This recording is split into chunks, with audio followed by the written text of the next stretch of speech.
सर्वांना जय विजय महाराष्ट्र, जय हिंद, जय Bharat, India unlimited in digital news चॅनलमध्ये सगळ्यांचं स्वागत आहे. आज महत्त्वाच्या बाबींकडे मला लक्ष वेधायचं आहे. ते असं की काल 6 तारखेला दिल्लीच्या जंतर मंतरमध्ये ज्या युवा नेतृत्वाने सर्व सुशिक्षित विद्यार्थ्यांनी ज्या युवा नेतृत्वामध्ये सर्व सुशिक्षित विद्यार्थ्यांनी एकच गर्दी करून संविधानाचा गदर केला.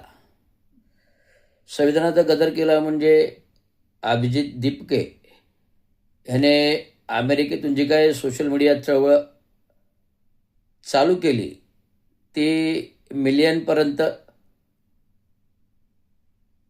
तरुण युवा पिढींपर्यंत पोचली. आणि अभिजित दीपके हा भीमाच्या रक्ताचा, डॉक्टर बाबासाहेब आंबेडकरांच्या तत्वाचा असल्याने त्याने स्वतःचा निश्चय केला होता की ही चळवळ मी जर काही अमेरिकेत बसून केली आहे भारतामध्ये, तर मला भारतात जाऊन प्रत्यक्षात जमिनीवरची चळवळ करायला पाहिजे. नाही तर मला म्हणतील कोण अभिजित दीपके, कुठे आहे अमेरिकेत आणि तिकडनं आम्हाला शिकवतो चळवळ करा. असं न होता मला प्रत्यक्षात भारतात यायला पाहिजे आणि ही चळवळ पुढे निश्चित चळवळ न राहता डॉक्टर बाबासाहेब आंबेडकर यांच्या नीतिमूल्याचे संविधानाची चळवळ युवा तरुण विद्यार्थ्यांपासून तयार निर्माण झाली पाहिजे आणि ती संपूर्ण देशभर गाजली पाहिजे. ते तसंच झालं. सोशल मीडियावरती करोडो मिलियनर्सने लाईक्स करून कॉक्रोच जनता पार्टी ह्या चळवळीबरोबर जोडले. त्याच्या निम्म्याहून नाही, परंतु जे का युवा विद्यार्थी विविध राज्यातून जंतर मंतरवर आले आणि केंद्रीय शिक्षण मंत्री धर्मेंद्र प्रधानांच्या विरोधात घोषणा दिल्या. धर्मेंद्र प्रधानांनी राजीनामा द्यावा. डॉक्टर बाबासाहेब आंबेडकरांचं आत्मचरित्राचं पुस्तक अभिजित दीपिकेच्या हातात होतं.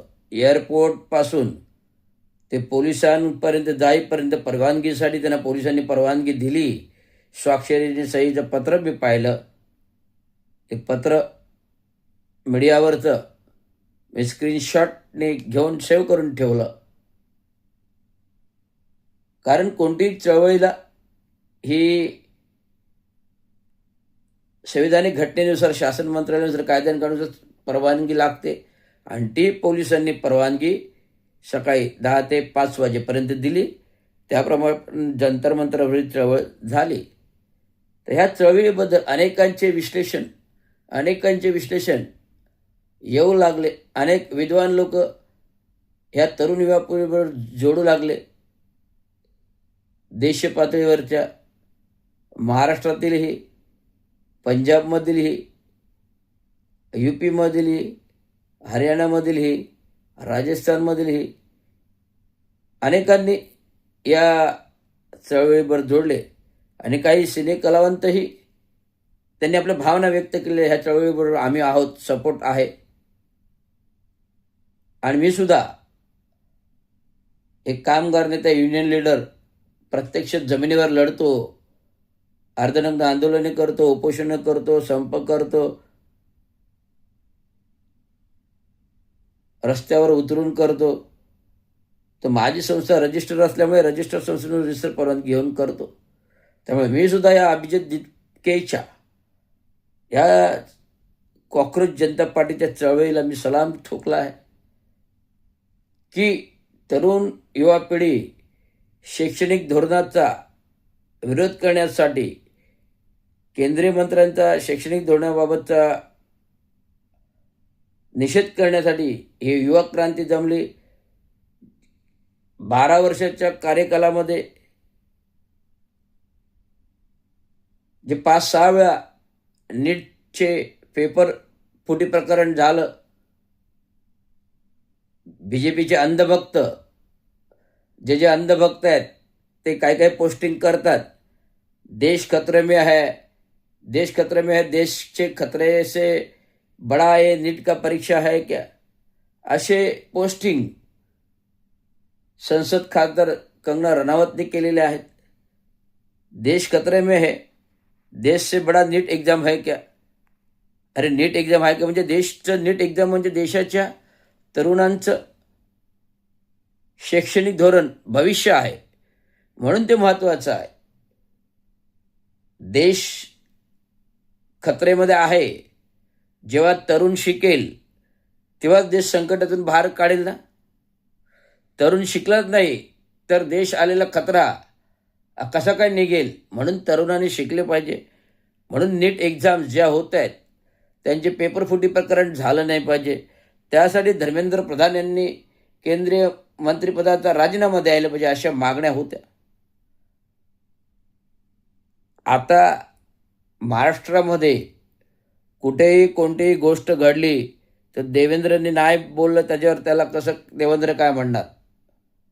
महाराष्ट्रामध्ये विरोधी पक्षाचं कोणतंही आंदोलन झालं, महाराष्ट्रामध्ये विरोधी पक्षाचं कोणतेही आंदोलन झालं त्याच्यावर देवेंद्र फडणवीस बोलले नाहीत असं मला अजून तरी पोस्टमध्ये दिसले नाहीत.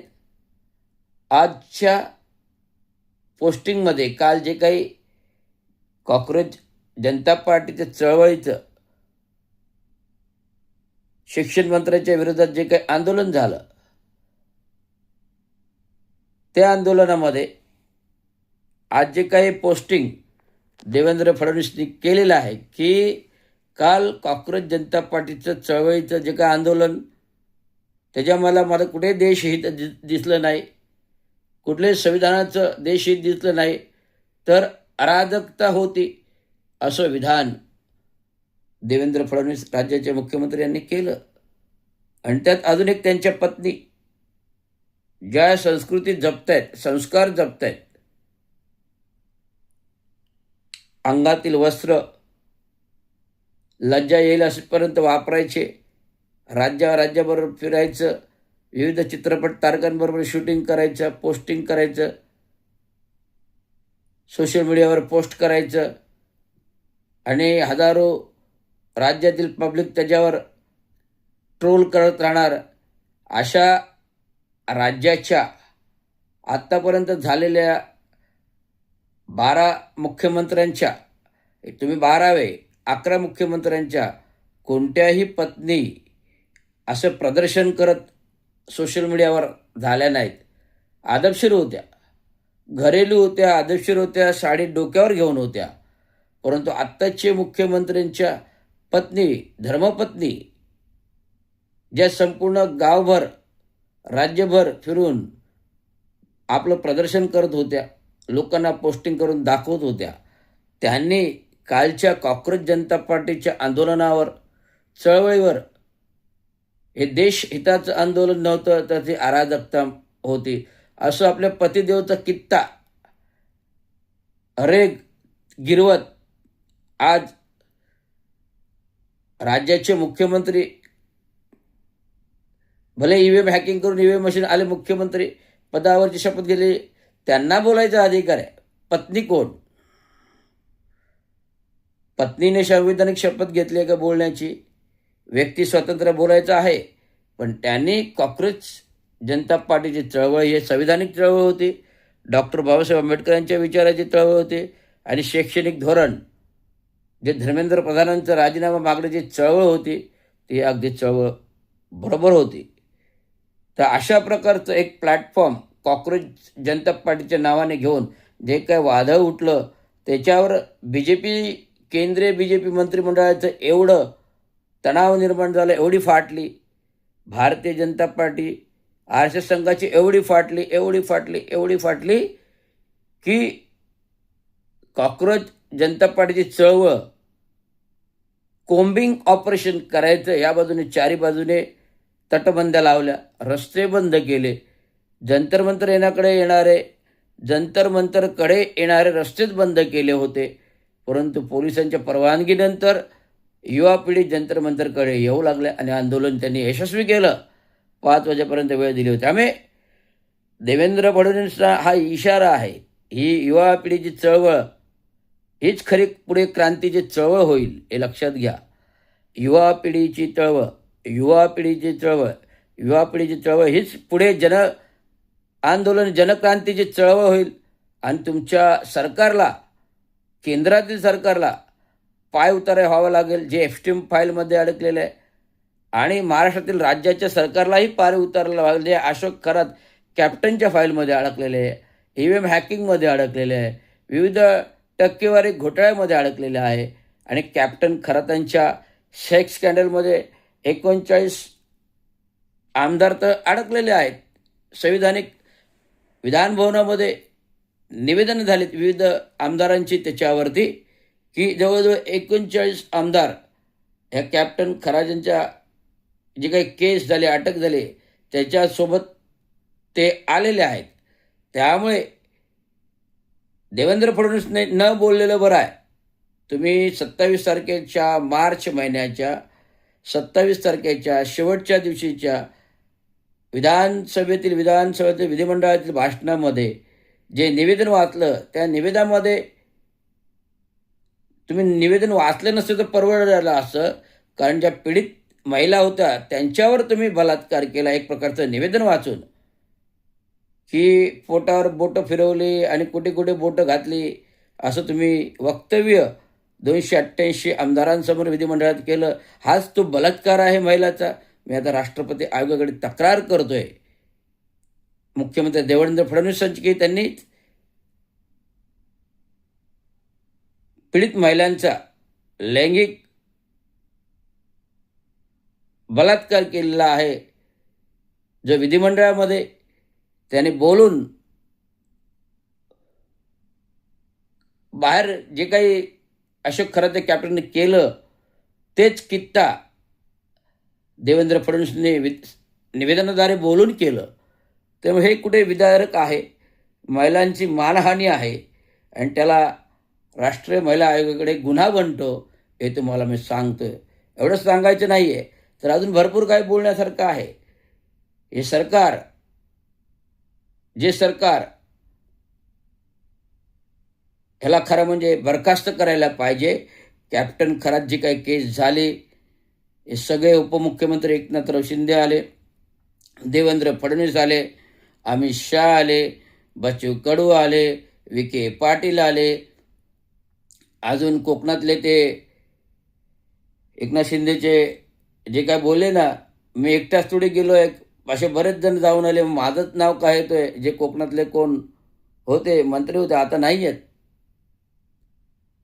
प्रवक्ता होते शिवसेनेचे, ते असे अनेक 39 आमदारांची नाव आहेत आणि मंत्र्यांची नाव आहेत. तर सरकार बरखास्त करावं असं मी स्वतः ठाणे जिल्हाधिकारी कोर्ट नाक्यावर काळे पोस्टर दाखवून आंदोलन केलं.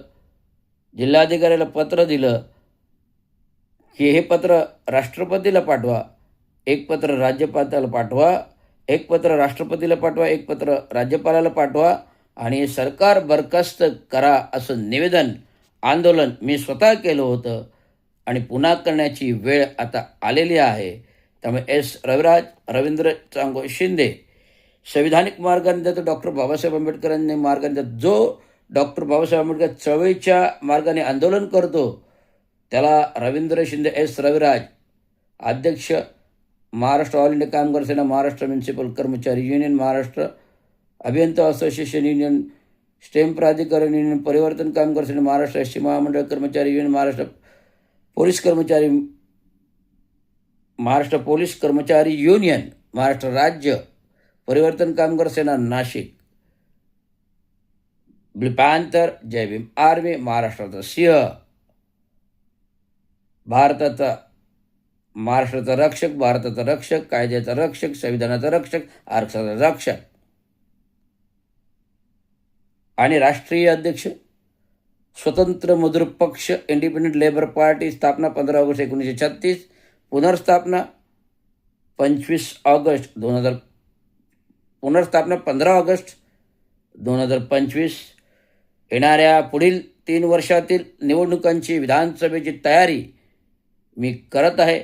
जे काही राज्यावरती चाललेले आहे ते आपल्याला परिवर्तित करायचे आहे आणि सरकारचं परिवर्तन आपल्याला करायचं आहे. केंद्राच्या सरकारचं, राज्य सरकारचा एक अर्ज राष्ट्रपतीला, एक अर्ज सर्वोच्च न्यायालयाला करून हे सरकार उलथून काढून परिवर्तन करायचं आहे. एवढंच मला सांगा. धन्यवाद. जय भीम, जय महाराष्ट्र.